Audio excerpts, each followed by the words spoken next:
I'm Marshall Shannon with Ministry Design Training. Today's video is training on the support documents that we've given to you with our construction division, and wanted to explain to you about your ministry design, some things that you needed to have in order to get your house in order to go through and work with the design team. There are certain things that you want to be able to answer, because if you can answer them with clarity, it will help the design team understand what they need to understand about you and your church, so they can design a building that is the right ministry space for you, for your ministry today, and then in the years to come. And so we're going to look at three different documents that we're providing for you in this support document tutorial dealing with ministry design. The first one is on the screen in front of you, is ministry design questions. So you need to be able to communicate your core. So let me ask you, what is the genetic code, the DNA of your church? If you had to define in a brief paragraph, in 45 seconds, who are you? Who is your church? What is at the core? What is at their essence? Some call it their essence, their persona, their ethos. But as you get down to the very roots of your core values in your church's personality, and the very fiber that puts them together spiritually, physically, mentally, socially, emotionally, who are you? At your core, who are you as a church, as a congregation? And Pastor, it requires some prayer and study, observation, examination, for you to be able to understand who you're dealing with, how they respond, how they think, what their natural tendencies are. So you want to be able to answer and explain to them who you are at your very core, why you do ministry, where is your ministry headed, what are the defining characteristics and collective talents of your congregation. So you may have a congregation that is very good at developing shepherds who care for people spiritually. Another one who is very good at developing servants who care for people and do it through their serving them. And the shepherds are serving too, but you catch my point? Then there's the distinction about those who are good at developing and in employing leaders. And so they're the ones that are able to lead. And so as you look at your collective characteristics and talents, what do you see? In Rick Warren's book on the purpose-driven life, and then another one written that was on staff with him, wrote a book, SHAPE, S-H-A-P-E. S stands for spiritual gifts. H stands for heart, their passions, what they feel strongly about. A stands for abilities, both natural and nurtured. The P stands for personality type. You do a DISC profile or a Myers-Briggs or any number of other profiles and surveys, indexes on personality types, you'll come up with, they have ways of breaking it up through multiple questions, same question asked different ways, and you take the survey and it spits out for you what you are. Well, when you look at your personality type, your congregation as a whole has a certain personality. It takes a certain posture toward themselves and toward their community and toward other churches and toward the Lord, toward life. The E stands for experience. So when you begin to look at the core of your church, at the very essence of who they are, their ethos, their persona, their personality, what do you get? And at the core, they have a value system and a DNA code that is very receptive to some things and very repulsive by other things. In other words, if you needed a kidney transplant and you had your family come who would be supposed matches to be able to give you a kidney, one of their kidneys, your body has to accept it. It can't reject it. And understanding your genetic code, they'll test you and test the donor and the donee to see if it's a match.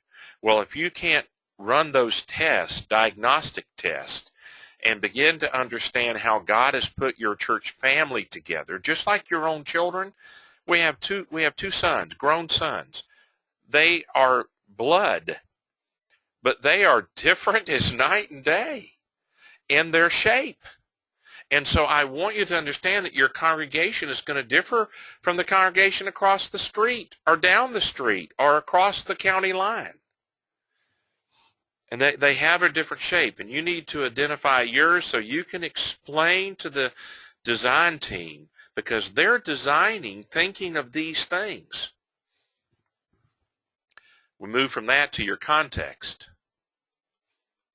In your context, where are you?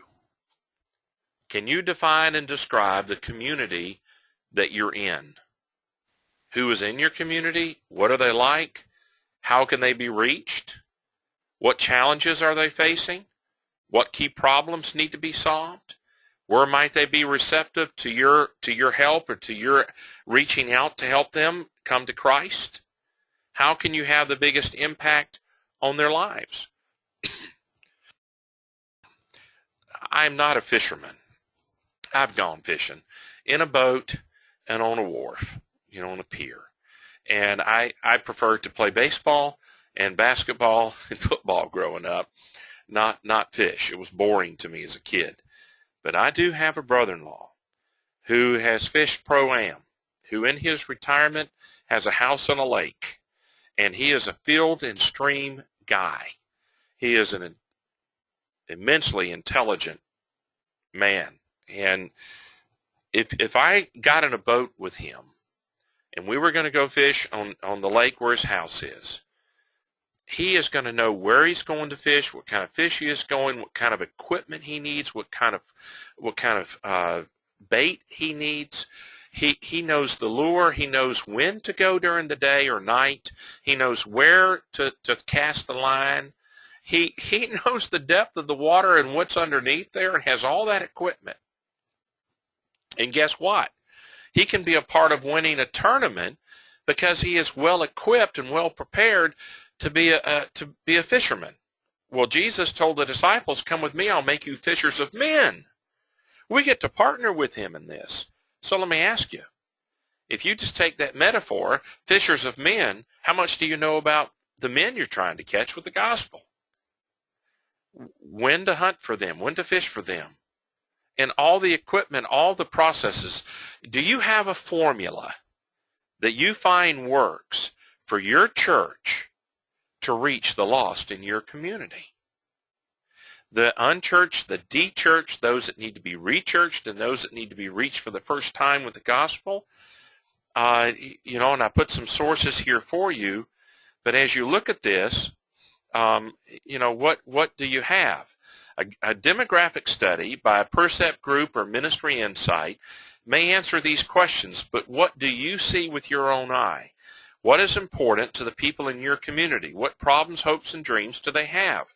Drill deeper into your community with psychographic, that's their worldview, how they think, their posture, their perception, and eclographics. That's who's going to church in other areas. You need to be studying the eclographics of your church, who's in your church, about their demographics and psychographics. But what about the other churches in the area? Is there a certain kind of person, a shape, that is more readily attending church and actively involved in the churches in your community? It may tip you off about where the low-hanging fruit, and I'm mixing my metaphors here, that you can reach. So you want to do your own homework. So let me shift here to another one for you, and that is community intelligence. I wrote this one some time back to just ask you a list of questions. So let's look at these questions. What are you doing to develop your community intelligence? How well do you know and understand the area you live in, your Jerusalem? And as you look at this, here's some questions you can ask to begin identifying how to build bridges to connect with, how to penetrate into and weave your church family's life into your community's life. So you're in your community, you're supposed to be reaching them with the gospel, ministering to them. What is that going to look like for you? So number one, what problem would you solve that would have the greatest impact on people's lives in your community? Do the forces of darkness have any particular spiritual stronghold on certain groups in your community? Are you prepared and passionate about meeting the needs and helping rescue them from that particular stronghold? They're in spiritual prison, and Satan has a grip on your community, maybe with drugs and alcohol, or gambling, or worldliness of one kind or another, or greed, and they're materialistic. It may be a variety of all of those, but you may look at something, and you look at how you're shaped as a congregation and the shape of the community and the problem they've got, and say, God has prepared us and equipped us and created us to meet that need, and you see a connection there, an inroad to it. So number three, how would you describe the lost people in your community? Tom Rader wrote a great book in his research group. Number four, what solutions could you provide that no other ministry provides? In my webinar on vetting new ministry ideas, you may be able to join an organization that already is meeting a particular need, and they need your help, your time, talent, and treasures, and you don't have to recreate a new organization. You can join theirs and strengthen theirs, because they might be doing it better than you're capable of doing it. But as you look at this, you've got to dig into the community. Please don't just, put a sign out front, open your doors, and say, we're a church, come jump in our boat. Fish don't jump in boats normally. You have to go down into the water to get them with a net or a line or a spear or some other way. You're not supposed to be fishing with sticks of dynamite. Make them float to the top. But fish aren't going to jump in your boat. That's not normal. But that's an attractional model where we open it up and we don't penetrate the community we're living in. Go get them. Pursue souls. Everyone's going to live one of two places for eternity, heaven or hell. That's what I believe. It drives me to pursue lost people, and I want to see them as God sees them.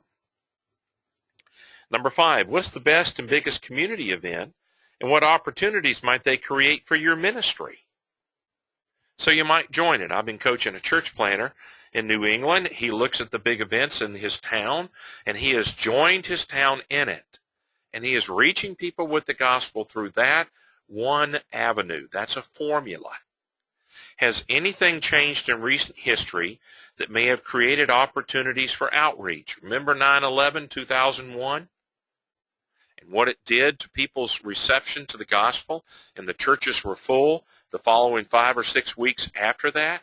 It created an opportunity. That was a recent history change that was making a difference in people. Number 8, are there any hot issues in your local media?